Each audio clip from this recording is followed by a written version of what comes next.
எனது 5 ஆண்டு கால மாத கொடுப்பனவு அனைத்தையும் என்னுடைய சொந்த தேவை எதுக்குமே நான் இதுவரை பாவித்தது கிடையாது. முழுவதையும் மக்களுக்காக அதை செலவழித்திருக்கிறேன். குறிப்பாக கல்வி நடவடிக்கைகளுக்காக இந்த பணங்களை நான் பாவித்திருக்கிறேன். இதிலே தொழிலளவிலும் என்னுடைய சொந்த தேவைக்கு இந்த பணத்தை நான் பாவித்ததில்லை.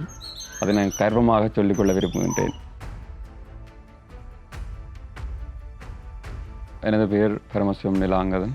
என்னுடைய வட்டாரம் கல்லுவம் மண்டான், வட்டார இலக்கம் 12. தமிழரசு கட்சி வடகிழக்கிலே நிர்வாக ரீதியாக பறைந்து விரிந்த ஒரு கட்சி. மற்றதொரு கொள்கையோடு இன்று வரைக்கும் பயணிக்கிற கட்சி. எந்த விதமான அற்ப சலுகைகளுக்கும் விலை போகாத ஒரே ஒரு தமிழ் கட்சி. அந்த வகையில் நான் தமிழரசு கட்சியோடு தொடர்ந்து பயணித்துக் கொண்டிருக்கிறேன். 2018ஆம் ஆண்டு இடம்பெற்ற உள்ளூர் அதிகார சபை தேர்தலிலே கல்லுவம் மண்டான் வட்டாரத்திலே தெரிவாகி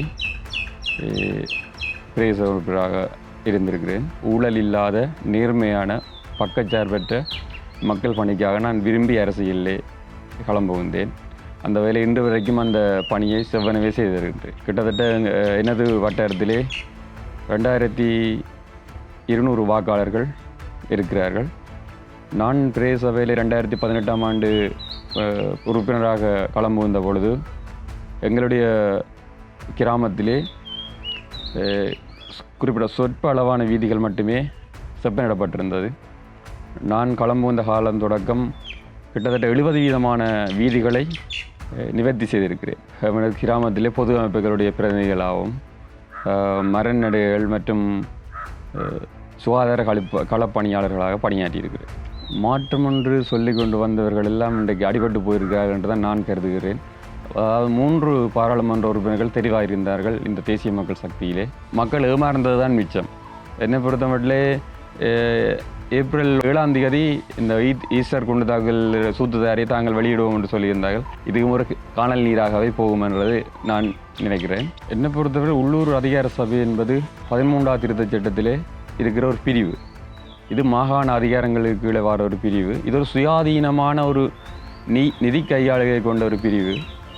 இதுக்கு எந்த விதத்திலையும் ஒரு மத்திய அரசினுடைய நிதி தேவை இல்லை. அதாவது இந்த உள்ளூராட்சி சபையில் தேசிய மக்கள் சக்தி ஆட்சி அமைக்கிற சந்தர்ப்பத்தில் பாராளுமன்ற தேர்தலில் கூட குறிப்பிட்ட அளவான வாக்குறுதிகளை வழங்கியிருந்ததால் அந்த வாக்குறுதிகள் எவையுமே நிறைவேற்றப்படாமல் இருக்கிறது. ஆனால் இருந்தும் இந்த உள்ளூராட்சி சபையிலும் இவர்கள் கைப்பற்றும் முனைப்போடு வேலை செய்து கொண்டிருக்கிறார்கள். இதையும் இவர்கள் கைப்பற்றுவார்களாக இருந்தால் எமது பிரதேசங்களுடைய தனித்தன்மை இல்லாமல் போகும். என்னை பொறுத்தமட்டிலே இதுவரை காலம் நடந்த உள்ளூராட்சி சபைகளிலே ஆட்சி அமைச்ச தமிழ் கட்சிகள் எந்தவித ஊழலில் ஈடுபட்டதாக இதுவரைக்கும் இந்த வரலாறுமே இல்லை. நாங்களே எம்மை சுயமாக ஆளுவோம் என்பதுதான் என்னுடைய கருத்து. கரவடி பிரதேசம் என்பது ஒரு விவசாய பூமி. அந்த விதத்திலே நாங்களுடைய ஆட்சி காலத்திலே 2018 முள்ளி சேதன பசலை உற்பத்தி நிலையம் ஒன்றை ஆரம்பித்திருந்தோம். 2 பேர் இயங்கி கொண்டிருக்கிறது. அதிலே நாங்கள் சேதன பசலை உற்பத்தி செய்து கொண்டிருக்கிறோம். அதனுடைய எதிர்பார்க்கின்ற ஒரு நாளைக்குரிய உயிர்கழிவுகளுடைய எடை 50,000 கிலோ. அது தற்பொழுது மிகவும் குறைவாகவே கிடைத்து கொண்டிருக்கிறது.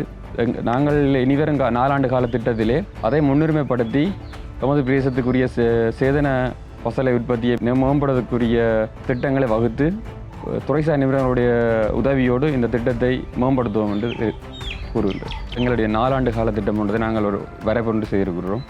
அந்த வகையிலே எமது பிரதேசத்திலே மண் வீதிகள் இல்லாத பிரதேசமாக மாற்றியமைக்கிற திட்டத்தை முதலாவதாக நாங்கள் முன்மொழிந்திருக்கின்றோம்.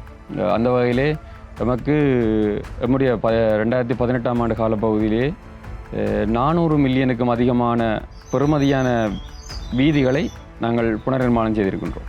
அந்த வகையிலே எமக்கு இன்னும் கிட்டத்தட்ட ஒரு 30% வீதிகள் மட்டுமே மண் வீதிகளாக இருக்கின்றத. வீதிகள் அனைத்தும் முற்றாக செப்பனிடப்படும். 2வது மயானங்களை ஒழுங்குபடுத்தி மயானங்களை முறையாக பராமரித்தல். அந்த வகையிலே எமது பிரதேசத்தில் இருக்கிற மயானங்களை முறையாக ஒழுங்குபடுத்தி புனிதத்தன்மை பேணக்கூடியவாறு அதை பாதுகாத்து மக்கள் பயன்பாட்டுக்கு கையளித்தல். 3வதாக கட்டாக்காளி நாய்களை கட்டுப்படுத்தக்கூடிய செயற்பாடு ஆரம்பித்தல். நாடு பூராவுமே கட்டாக்காளி நாய்களாலே வீதி விபத்துகள் இதர தொல்லைகள் இடம்பெற்ற வண்ணம் இருக்கிறது. நான் 2018ஆம் ஆண்டு பிரதேச உறுப்பினராக இருந்த காலப்பகுதியில் தொடர்ந்து பொது வேலைகள் மக்களுடைய குறைகளை என்னால் இயலக்கூடிய அளவு நிவர்த்தி செய்திருக்கின்றேன். நாடு யாரோடும் இருக்கட்டும், ஆனால் நம் ஊர் நம் வீட்டோடு இருக்கட்டும்.